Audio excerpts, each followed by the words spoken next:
Hey friends, we got cooling going on. It's awesome.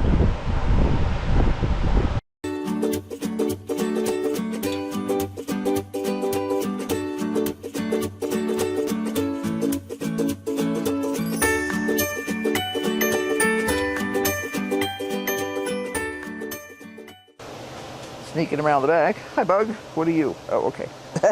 You're a pollinator. J random pollinator.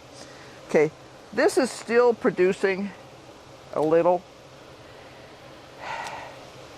but not enough to justify watering it. Does that make sense? I'm getting not enough for one person about once a week. So if it were the fall, I would definitively be excited and everything else because I know it would be increasing, but it's not going to increase in the spring. So I'm going to say goodbye to Atlantis. I'm going to put my very small harvest in the shade with his kohlrabi cousins. His kohlrabis are in the cabbage family, and so is broccoli, so yep. And I'm going to chop this guy off. Oop, I found one more. Anyway. Cutting these is like cutting a tree. Really tough.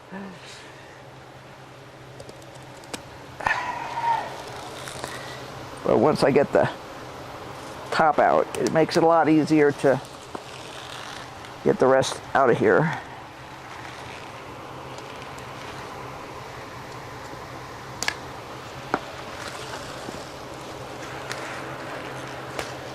There we go.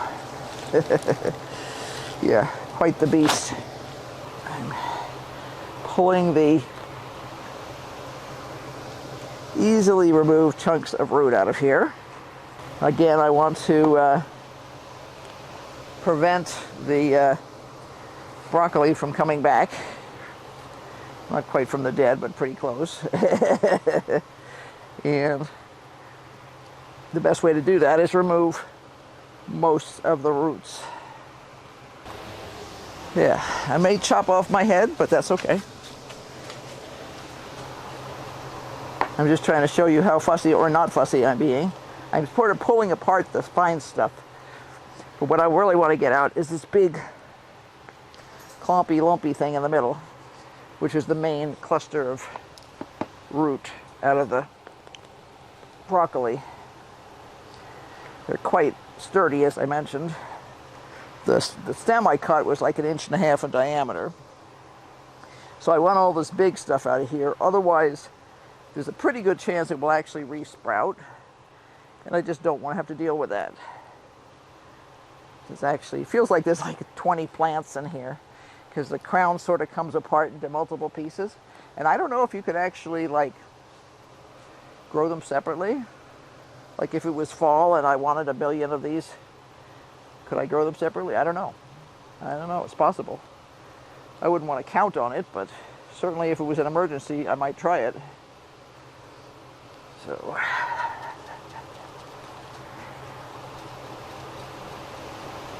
just trying to get out most of the dirt. What I'll actually do is set it aside down here, and it can dry just a little bit, and then it'll be easier to get that out of. What I want to do is I want to plant something else in here. I have seedlings over there that I'm having trouble keeping happy because it's just too hot in here and they dry out. And if I get busy, yeah, they're not on an automatic water over there. So I need to fix that. The easiest way to fix that is to plant them. So let's see here. Get my piece of broccoli with me. And this is what I wanted to plant in here. These are red noodle. A long time ago, I want to say in a land far, far away. No, just down south in the Phoenix area. We knew somebody who had a hydroponic greenhouse. which means he was using fish to fertilize his. Actually, it was aquaponic greenhouse. That's right. So he was using fish to fertilize his hydroponics. He was growing all kinds of pole beans and stuff in his greenhouse. Now, I can see by the color of these leaves on here that they are not short on nitrogen. They're really yellow. So I'm going to water those in today, and I'm going to give them a little bit of 20-20-20 and micro boost, just to kind of give them a little helping hand there. That's a super mild sort of a thing. I'm not going to be roasting them by any sense of the imagination, but I want to give them something to work with because they're not happy and we want them to be happy. So I'm going to stick a steak in here so everyone knows this is red noodle. Red noodle. And let's see what else have we got going on in here. The rest of the stuff is looking pretty darn good, actually. There's some bits and pieces of crummy leaves, but that's pretty normal. These are the tomatoes in here. I know you can't see back here, but there's actually an orange tomato there, and there's one here. Very exciting. We have not had rosy finch before. We've had red robin, which is our other dwarf down there. But we're curious to see what we think of these guys. Down here farther, we have some cabbage that are going to be ready soon. They've been kind of crunching along. This one is actually, it's tiny, but it's actually ready to go. I've been poking these every couple of days. The biggest one is actually not ready to go yet. That's funny. This big tiara over here. But this one over here is actually a stonehead cabbage. I think I may harvest that one today rather than letting it go. There's a stonehead cabbage right here, and it's small, but it's solid, which means it's ready. You can feel when the head is really solid that it's just plain ready to go. So it's not big, but that'll make a small patch of coleslaw for us, and I'm good with that. So I'm pulling out a couple of these husk cherries that are in here. Because again, I want to control how many husk cherries we wind up with.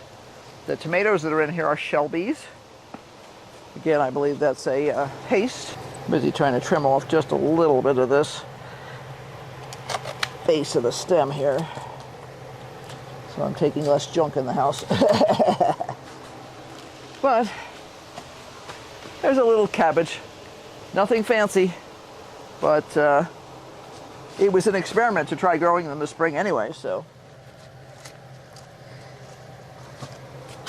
Okay, that's about it, I think. There's some slightly scrunchy leaves on the bottom of some of these. Get those out of there.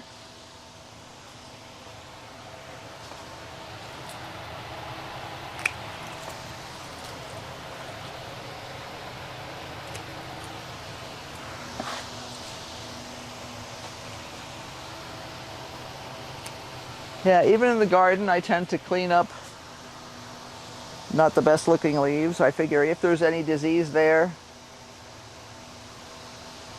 and sometimes it's not actually disease, sometimes it's variation in watering and stuff like that. We have some very nice sized tomatoes on the Hausenators from Haus Tools. That just fell right off. That's not supposed to do that. Okay. Well, I'm not thrilled with that. I'm going to leave it here though. I don't know why that fell off. It shouldn't have. There's everything wrong with it, but I don't like it when they fall off like that. I'll take it back in the house. We can't eat, Henry and I cannot eat green tomatoes, so if it ripens, we'll use it. If it doesn't, we'll throw it away. We have a, I see our fennel is, not fennel, dill is have a flower at the top. That's cute. It looks nice. This tiara almost ready to go. I say a couple of days on that one.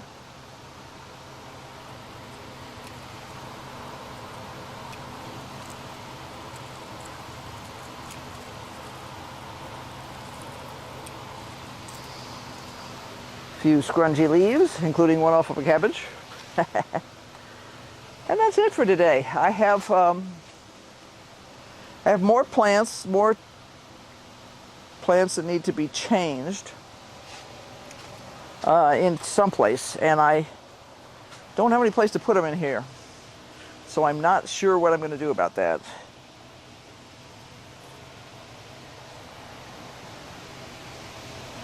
I was supposed to have a section in the garden to plant squash. Well, most of our squash just didn't make this year. But I do have cantaloupe. So I'm thinking about taking a piece of a bed where I'm using part of the bed right now for Sweet Williams, which is a perennial flower in the dianthus group. And I may use the rest of that bed for the cantaloupe. I have to decide. They're getting pot bound, which is a bad thing. So I'm going to need to transplant them. I was hoping we'd get a break in the temperatures. It's become painfully obvious that is not going to happen. So, yeah. Decisions. It's never simple. Even if we were staying home for the rest of the summer, it wouldn't be completely simple because there's always some thing you have to figure out. But the fact that we do go on a business trip for a while makes it harder, because you can only expect people who are taking care of your garden to do so much unless they've really been working with you all along. So we'll see. Those Shelby tomatoes should be happier now because they have room. There's not a cabbage crowding them anymore. That sort of worked. I'm not totally in love with it, but it sort of worked. It was better than not trying it. I'll have to see what we decide to do in the future. Ideally, I would actually have enough room for tomato plants and cabbage and. Yeah, that, like I say, decisions. It's always a hard one. But in general, I'm really pleased with how we're doing in here. Still need some adjustments on some of the pots. Still don't understand why some of this stuff is not adjusting properly. But I'm going to water that red noodle with a little bit of nitrogen because it needs it. And we'll see how they do. I think they'll do fine. And I think the other things that I fiddled with today are going to be fine too. So, yeah, never a dull moment. Be sure to like, subscribe, and hit that notification bell because obviously we're going to be doing lots. Yeah, I got to get back to work and someplace else. Until next time, bye. Oh, and don't forget to keep brainstorming because obviously we are.